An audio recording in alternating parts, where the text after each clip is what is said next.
और इस वक्त शिवसेना नेता मनीषा कायंदे हमारे साथ जुड़ गई हैं। मनीषा जी, बड़ी खबर आ रही है कि नारायण राणे को हिरासत में लिया है।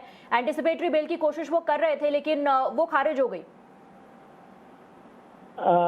See, listen, that Narayan Rane has been using absolutely foul language for the past 3 years. He has been attacking the Chief Minister personally, on his family level, Matoshri and Shiv Sena. And he has also mixing the failure of the MPA Manisha ji, मैं government. आपसे गुजारिश करूंगी, अगर आप अपनी बात हिंदी में रख सके हमारे दर्शकों के लिए। This is from Times Now. I thought you're from Times Now and this is an English channel. आप टाइम्स नाउ नव भारत पर हैं। Okay, sir. Okay. You didn't tell me. Okay तो नारायण राणे जिस प्रकार से उनकी भाषा है, जिस प्रकार से एक मुख्यमंत्री के बारे में जिस प्रकार की अश्लील भाषा का इस्तेमाल वो कर रहे हैं, और ये निंदनीय है। इसकी हम कड़ी से कड़ी निंदा करते हैं।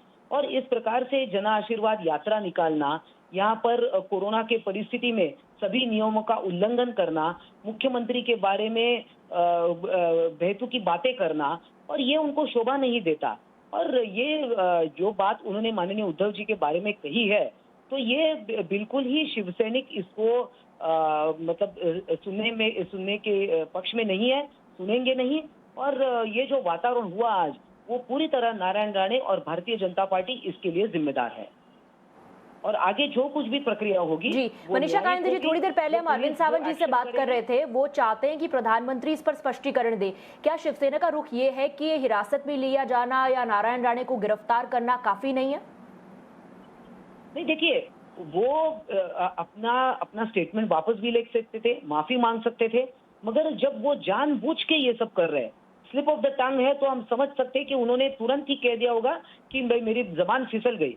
मगर ऐसा न करते हुए वो अभी भी अपनी बात का समर्थन कर रहे हैं। ऐसे देश में कौन से मुख्यमंत्री के बारे में इस प्रकार की भाषा का उपयोग आज तक किया गया है? देश के आप इतिहास में बताइए कि इस प्रकार की भाषा, जो खुद एक मुख्यमंत्री रह चुके हैं और मुख्यमंत्री पद पे जो रह चुके, दूसरे मुख्यमंत्री के बारे में इस प्रकार की भाषा का अवलंब करते हैं। और जब यहाँ के भारतीय जनता पार्टी के नेता उसका समर्थन भी नहीं कर रहे, वो उन्होंने भी ये मान्य किया है कि ये भाषा गलत है, मगर वो नारायण राणे के पक्ष में खड़े रहेंगे। और ये तो अब लेकिन मनीषा कायंदे जी, उन्होंने बयान दिया, विवादास्पद बयान दिया, उनके खिलाफ आप लोग कानूनी कार्रवाई कर रहे हैं। सड़क पर जो शिव सैनिक कर रहे हैं, क्या वो जायज है? तोड़ फोड़, पत्थरबाजी। सभी चैनल यही बात पूछ रहे कि जो शिव सैनिक कर रहे हैं वो सही है कि नहीं। देखिए, हम माननीय उद्धव जी ठाकरे हमारे कुटुंब के प्रमुख है, हमारे वो मुखिया है, वो हमें पिता समान है। क्या आपके माता पिता के बारे में अगर किसी ने इस प्रकार की भाषा का उपयोग किया, तो आपका पहला कदम क्या होगा, ये बताइए। जो हर एक न्यूज चैनल हमको पूछ रहे कि शिव सैनिकों ने ऐसा किया वैसा किया, तो क्या शिव सैनिक ऐसा हाथ पे हाथ धरे बैठे? हिंसा तो नहीं होना चाहिए ना पहला कदम। आप कानूनी कार्रवाई भी तो कर रहे हैं, कानूनी कार्रवाई भी तो आप कर रहे हैं। भारतीय जनता पार्टी को पूछना चाहिए कि अगर शिव सैनिक रास्ते पे उतर आए, तो भारतीय जनता पार्टी ने क्यों पेशेंस नहीं दिखाया, क्यों रिस्ट्रेंट नहीं मेंटेन किया, क्यों उन्होंने अपनी सभ्यता को क्यों नहीं दिखाया? क्या सारा लेकिन फिर आपका वही लॉजिक, कोई आप पर अटैक करेगा तो आप क्या करेंगे? फिर वही लॉजिक यहाँ पर लगाना पड़ेगा। मनीषा कायंदे, जो तस्वीरें आ रही हैं उसमें शिव सैनिक प्रदर्शन करते दिख रहे हैं, उसमें पत्थरबाजी हो रही है, उसमें बीजेपी के दफ्तर पर अटैक हो रहा है, तो कोई और क्या कहेगा? कि उनके नेता ने गलती की है, फिर भी उसका समर्थन कर रहे हैं। आप ये क्यों नहीं बात कर रहे हो?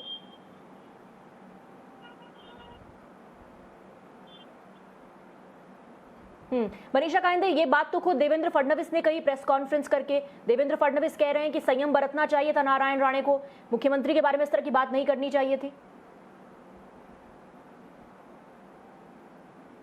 चलिए, लगता है कि मनीषा कायंदे से हमारा संपर्क टूट गया है, लेकिन मनीषा कायंदे ये बात जस्टिफाई कर रही हैं। जो तस्वीरें आप देख रहे हैं प्रदर्शन की और पत्थरबाजी की और बीजेपी के दफ्तर पर अटैक की, वो कह रही है कि अगर हमारे नेता को कोई इस तरह से संबोधित करेगा, अगर हमारे नेता के खिलाफ कोई ऐसी बयानबाजी करेगा, तो फिर शिव सैनिक सड़कों पर क्यों नहीं उतरेंगे।